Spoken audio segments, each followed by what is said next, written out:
तो इजराइल को बीती रात सबसे बड़ी कामयाबी मिली। इजराइल ने अपने उस दुश्मन को मार गिराया जिसकी जिंदा या मुर्दा तलाश इजरायली सेना को पिछले 1 साल से थी। याहिया सिनवार का मारा जाना हमास के लिए, हिजबुल्लाह के लिए, हूती के लिए, यहां तक कि खुद ईरान के लिए बहुत बड़ा झटका है।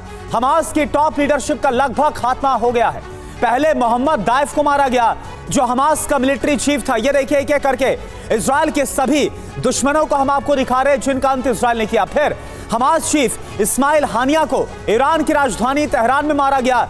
सीक्रेट तरीके से इस्माइल हानिया का अंत किया गया और अब याहिया सिनवार मारा गया है। हानिया के बाद हमास चीफ बनाया गया था याहिया सिनवार को, लेकिन इजराइल ने उसे भी मार गिराया और याहिया से पहले हसन नसरुल्लाह को भी बेरूत में मारा गया था। लेकिन आप देखिए सिनवार को मारना इतना भी आसान नहीं था। इजराइल सिनवार की तलाश पिछले 1 दशक से कर रहा था, तो आखिर कैसे इजराइल की सेना ने सिनवार का अंत किया, देखिए हमारी इस स्पेशल रिपोर्ट के जरिए। गाजा में इजराइल की एयर स्ट्राइक में इजराइल के सबसे बड़े दुश्मन का अंत हो गया।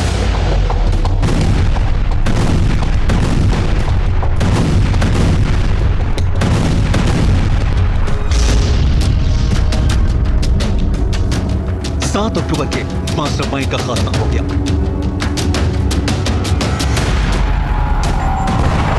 गाजा में इजराइल ने याहिया सिनवार की कब्र खोद डाली।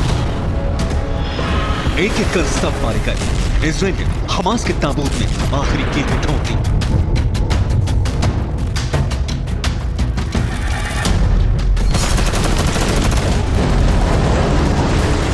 आईडीएफ ने हमास के सभी बड़े लीडर्स और कमांडर्स का साल भर के अंदर सफाया कर दिया।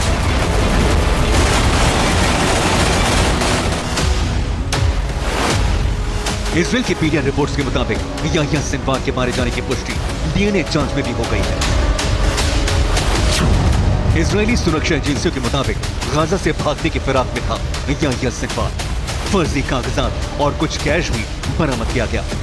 सिनवार के मारे जाने की जानकारी इजराइल ने अमेरिका को भी दे दी है। इजराइल को सिनवार की तलाश काफी समय से थी।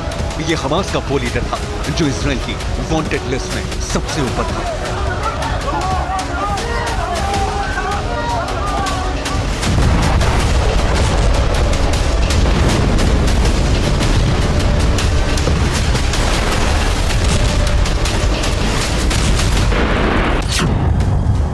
रिपोर्ट्स के मुताबिक सिनवार गाजा में ही छुपा हुआ था। आईडीएफ को सूचना मिली थी कि सिनवार अपने कुछ साथियों के साथ गाजा की एक इमारत में ग्राउंड फ्लोर पर छिपा था। इसके बाद आईडीएफ ने तुरंत ऑपरेशन शुरू कर दिया।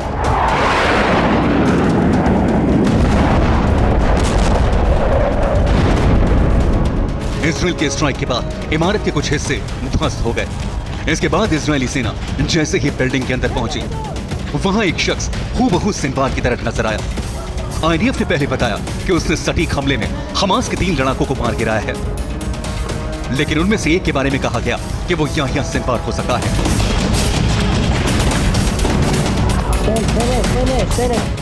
इसके बाद उसके मारे जाने की भी पुष्टि हो गई। यूएन में इजराइल के एम्बेसडर ने भी सिनवार के मारे जाने की पुष्टि कर दी है।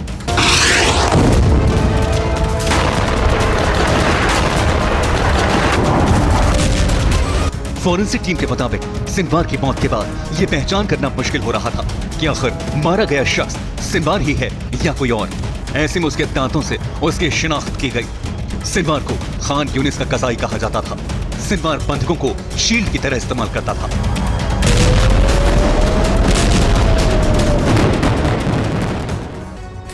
तो खान यूनिस का कसाई कहे जाने वाले याहिया सिनवार का अंत करके इजराइल ने हमास की टॉप लीडरशिप को पूरी तरह से खत्म कर दिया है, क्योंकि इस्माइल हानिया, याहिया सिनवार और मोहम्मद दाइफ को हमास का पोस्टर बॉय माना जाता था और सिनवार की मौत के साथ ही अब हमास की पूरी लीडरशिप खत्म मानी जा सकती है। इजराइल ने इससे पहले कुछ इसी तरह से हिजबुल्लाह प्रमुख नसरुल्लाह समेत उसकी भी टॉप लीडरशिप को खत्म कर दिया था और इस तरह अब इजराइल के 2 दुश्मन हमास और हिजबुल्लाह का लगभग सफाया हो गया। लेकिन सवाल यह है कि अब इजराइल क्या युद्ध विराम की ओर बढ़ेगा या फिर इन संगठनों के आका ईरान को और भी ज्यादा कदम बढ़ाएंगे? क्या इजराइल अब ईरान पर भी आक्रमण करेगा? इसकी कितनी संभावना है और सिनवार की मौत के बाद अब जंग के क्या समीकरण होंगे, ये समझिए हमारी इस एक्सक्लूसिव रिपोर्ट के जरिए। हमास चीफ सिनवार मारा गया। हिजबुल्लाह चीफ नसरल्लाह खत्म, इस्माइल हानिया की हत्या, ताइफ का दी एंड। इसी तरह एक एक कर इजराइल के दुश्मनों का अंत हो चुका है। गाजा से लेकर लेबनान और ईरान तक इजराइल ने अपने दुश्मनों की कब्र खोद दी है।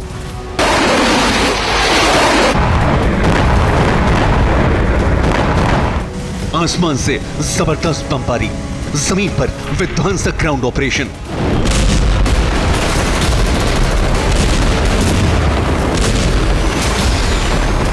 हमास और हिजबुल्लाह की सुरंगों में विध्वंस।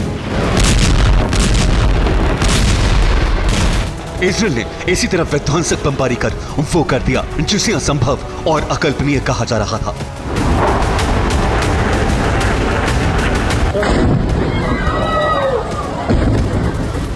इजराइल ने हमास और हिजबुल्लाह की पूरी लीडरशिप को समाप्त कर दिया है और इस तरह नेतन्याहू और उनकी सेना की वो कसम पूरी हो गई है जो उन्होंने 7 अक्टूबर 2023 के नरसंहार के बाद खाई थी।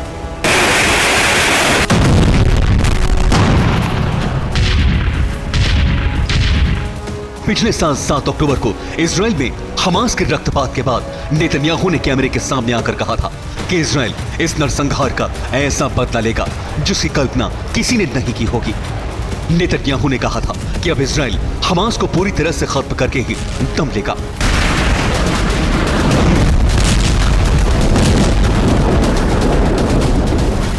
नेतन्याहू ने 1 साल पहले जो कहा था वही हुआ। मोसाद और आईडीएफ ने गाजा से लेकर लेबनान और तेहरान में खतरनाक ऑपरेशन चलाया। इस सैन्य अभियान में एक एक कर हमास और हिजबुल्लाह के सभी बड़े नेता और कमांडर खत्म हो चुके हैं।